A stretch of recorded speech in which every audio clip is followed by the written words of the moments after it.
ചായയുടെ കൂടെ മിക്സ്ചർ കഴിക്കാൻ ഇഷ്ടമില്ലാത്തവരാരാണുള്ളത്? അതും വെളിച്ചെണ്ണയിൽ വീട്ടിലുണ്ടാക്കിയ എരിവുള്ള നല്ല ചൂടുള്ള മിക്സ്ചർ. ഇങ്ങനെ മിക്സ്ചർ പോലുള്ള സ്നാക്സ് വീട്ടിലുണ്ടാക്കി വെച്ചാൽ കുട്ടികൾക്ക് ഭയങ്കര ഇഷ്ടപ്പെടും. ഒരുപാട് ക്വാണ്ടിറ്റി ഉണ്ടാക്കാതെ കുറച്ചുണ്ടാക്കിയാൽ വലിയ പ്രയാസമായിട്ട് തോന്നില്ല. അപ്പം നമുക്ക് തുടങ്ങാം. ഇതിനായിട്ട് ആദ്യം വേണ്ടത് 1 കപ്പ് അരിപ്പൊടിയാണ്. വറുത്ത അരിപ്പൊടിയാണ് ഞാൻ യൂസ് ചെയ്തേക്കുന്നത്. 1 കപ്പ് എന്ന് പറഞ്ഞാൽ മെഷറിംഗ് കപ്പാണ് യൂസ് ചെയ്തേക്കുന്നത്, 250 ഗ്രാമിൻ്റെ മെഷറിംഗ് കപ്പ്. ഇനി 2 കപ്പ് കടലമാവ് വേണം, അതും ഇതിലേക്ക് ഇടുക. ഇനി ഒരു ടീസ്പൂൺ മഞ്ഞൾപ്പൊടി, 2 സ്പൂൺ എരിവുള്ള മുളക് പൊടി. എരിവ് കുറച്ച് മതിയെങ്കിൽ കാശ്മീരി മുളക് പൊടിയും എരിവുള്ള മുളക് പൊടിയും കൂടെ മിക്സ് ചെയ്തിട്ടാൽ മതി. പിന്നെ ആവശ്യത്തിന് ഉപ്പ് ഇട്ട് നല്ലപോലെ ഒന്ന് മിക്സ് ചെയ്ത് കൊടുക്കുക. ഇതിലേക്ക് കുറച്ച് കായപ്പൊടി കൂടി ഇടണം. എന്നിട്ട് നന്നായിട്ട് മിക്സ് ചെയ്തതിന് ശേഷം ഇനി നമ്മൾ ചെയ്യേണ്ടത് വെള്ളം ചേർക്കുക എന്നുള്ളതാണ്. വെള്ളം കുറേശ്ശെ ഒഴിച്ചിട്ട് ഒരു ചപ്പാത്തി മാവിൻ്റെ പരുവത്തിലിരുന്ന് കുഴച്ചെടുക്കണം. നന്നായിട്ട് സോഫ്റ്റായിട്ട് കുഴച്ചെടുക്കണം. കുറച്ച് എണ്ണയും കൂടി, അതായത് 1 ടീസ്പൂണോളം എണ്ണയും കൂടി ഇതിലേക്ക് ഒഴിച്ചൊന്ന് കുഴച്ചെടുത്താൽ നല്ല സോഫ്റ്റായിട്ട് കിട്ടും. ഏകദേശം ഒരു കപ്പിനടുത്ത് വെള്ളം ഞാൻ യൂസ് ചെയ്തിട്ടുണ്ട്. പൊടിയുടെ ഇതനുസരിച്ച് കുറച്ച് അങ്ങോട്ടും ഇങ്ങോട്ടും ഒക്കെ വ്യത്യാസം വരാം. എണ്ണ ഉപയോഗിക്കുമ്പോൾ നമ്മൾ ഏത് എണ്ണയാണോ ഫ്രൈ ചെയ്യാൻ ഉപയോഗിക്കുന്നത് ആ എണ്ണ വേണം യൂസ് ചെയ്യാനായിട്ട്. ഞാൻ വെളിച്ചെണ്ണ ആയതുകൊണ്ട് വെളിച്ചെണ്ണയാണ് യൂസ് ചെയ്തേക്കുന്നത്. മാവ് കുഴച്ചത് ഈ പരുവത്തിലാവണം. നല്ല സോഫ്റ്റ് ആയിട്ടുണ്ട്. ഇടിയപ്പത്തിൻ്റെ സേവനാഴിയാണ് വേണ്ടത്. സേവനാഴിയിൽ അച്ചിടുമ്പോൾ ഒരുപാട് തിന്നായിട്ടുള്ള ഹോൾ എടുക്കാതെ കുറച്ച് വലുപ്പമുള്ള ഹോൾ എടുക്കുന്നതായിരിക്കും നല്ലത്. ഒരുപാട് തിന്നായി കഴിഞ്ഞാൽ അത്ര ശരിയായി വരത്തില്ല മിക്സ്ചർ. സേവനാഴിയിൽ കുറച്ച് എണ്ണയൊന്ന് തടവി കൊടുക്കുക. എന്നിട്ട് മാവ് എടുത്ത് കുറച്ച് ഇങ്ങനെ പരത്തിയിട്ട് ഒരു നീളത്തിലുള്ള പീസ് എടുത്ത് ഇതിലേക്ക് വെച്ച് അടയ്ക്കുക. അടച്ചിട്ട് ഒന്ന് പീച്ച് നോക്കുക, നന്നായിട്ട് വരുന്നുണ്ടോ എന്ന് നോക്കുക. ഓക്കെയാണ്. ഇനി വേണ്ടത് നമുക്ക് ഒരു പാനിലേക്ക് എണ്ണ ഒഴിക്കുക എന്നുള്ളതാണ്.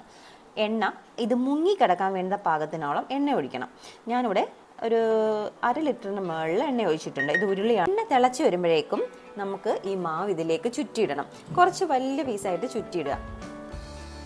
എന്നിട്ട് ഹൈ ഫ്ലെയിമിൽ ഇരിക്കുന്ന സംഭവം ഒന്ന് കുറച്ച് വെച്ചേക്കുക. ഗ്യാസിൻ്റെ ഫ്ലെയിം ലോ ഫ്ലെയിമിലേക്ക് ആക്കുക. എന്നിട്ടൊന്ന് മറിച്ചിട്ട് ഒന്ന് മൊരിയിച്ചെടുക്കുക. പെട്ടെന്ന് തന്നെ മൊരിഞ്ഞ് കിട്ടും കേട്ടോ. ഇത് കടലമാവ് ആയതുകൊണ്ട് തന്നെ പെട്ടെന്ന് മൊരിഞ്ഞ് വരും. ഇനി ഇത് കോരിയെടുത്ത് മാറ്റി വെച്ചിട്ട് ബാക്കിയുള്ളതും ഇതുപോലെ ചെയ്തെടുക്കുക. അതാണ്ടേ ഏകദേശം എല്ലാം ചെയ്തു വന്നിട്ടുണ്ട്. നല്ല മൊരിഞ്ഞ് വന്നിട്ടുണ്ട്. ഒരുപാട് അങ്ങ് കറക്കരുത്, ഒരു മീഡിയം പരുവത്തിൽ ആയിരിക്കണം. ഇത് പെട്ടെന്ന് തീരും കേട്ടോ.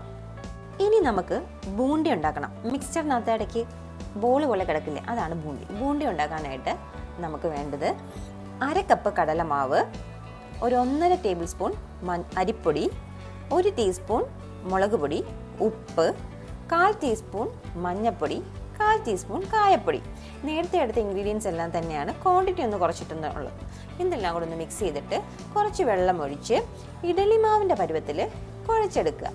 കുറച്ച് ലൂസായിട്ട് കുഴച്ചെടുക്കുക. വെള്ളം കുറേശ്ശെ ഒഴിച്ച് കലക്കിയെടുത്താൽ മതി. കട്ടയില്ലാതെ കലക്കിയെടുക്കണം. ഇനി ഇത് ചൂടെണ്ണയിലേക്ക് ഒഴിക്കാനായിട്ട് ഒരു അരിപ്പ പാത്രം എടുക്കുക. ഹോളുള്ള എണ്ണയിൽ നിന്ന് വറുത്ത് കോരുന്ന തവിയായോ അല്ലെങ്കിൽ ഞാനിവിടെ ക്യാരറ്റ് ഗ്രേറ്റ് ചെയ്യാൻ ഉപയോഗിക്കുന്ന പാത്രമാണ് ഉപയോഗിച്ചിരിക്കുന്നത്. ഇതിലേക്ക് നമ്മുടെ ഈ ബൂണ്ടിയുടെ മാവ് ഒഴിച്ചിട്ട് എണ്ണയിലേക്ക് വെച്ച് ഒഴിക്കുക. ഒഴിക്കുമ്പോൾ ഇതിങ്ങനെ ബോളായിട്ട് താഴേക്ക് വീഴും. ഇനി ഇത് ഇളക്കി വറുത്ത് കോരിയെടുക്കുക. ബാക്കിയുള്ള മാവും ഇതുപോലെ ചെയ്തെടുക്കുക. ബൂണ്ടി എല്ലാം റെഡിയായി വന്നിട്ടുണ്ട്. ഇതാണ്ട് കുറച്ച് പൊട്ടുകടല, ഞാനൊരു 1/2 കപ്പോളം പൊട്ടുകടല എടുത്തിട്ടുണ്ട്. ഈ പൊട്ടുകടല കപ്പലണ്ടിയുടെയൊക്കെ ക്വാണ്ടിറ്റി നിങ്ങൾക്ക് ഇഷ്ടമുള്ള അനുസരിച്ച് കുറച്ച് കൂടെ കുറയ്ക്കുകയൊക്കെ ചെയ്യാം, കുഴപ്പമൊന്നുമില്ല. എനിക്കിത് കൂടുതൽ ഇഷ്ടമായതുകൊണ്ട് ഞാൻ കൂടുതൽ ഇട്ടിട്ടുണ്ട്. 1/2 കപ്പോളം പൊട്ടുകടല ഇട്ടൊന്ന് വറുത്തെടുക്കുക. ഇനി കപ്പലണ്ടി പച്ചക്കപ്പലണ്ടിയാണ് ഞാൻ എടുത്തേക്കുന്നത്. അതും ഒരു 1/2 കപ്പിന് മുകളിലെടുത്തിട്ടുണ്ട്.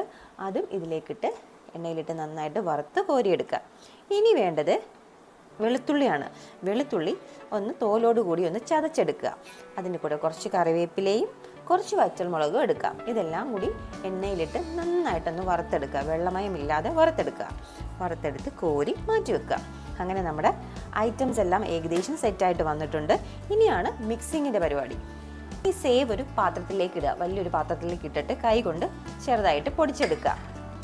ഇത് മൊത്തം പൊടിഞ്ഞു വന്നതിന് ശേഷം ഇതിലേക്ക് കുറച്ച് മുളക് പൊടിയും കുറച്ച് ഉപ്പും കുറച്ച് കായപ്പൊടിയും ഇട്ടിട്ട് ഒന്ന് മിക്സ് ചെയ്തെടുക്കാം.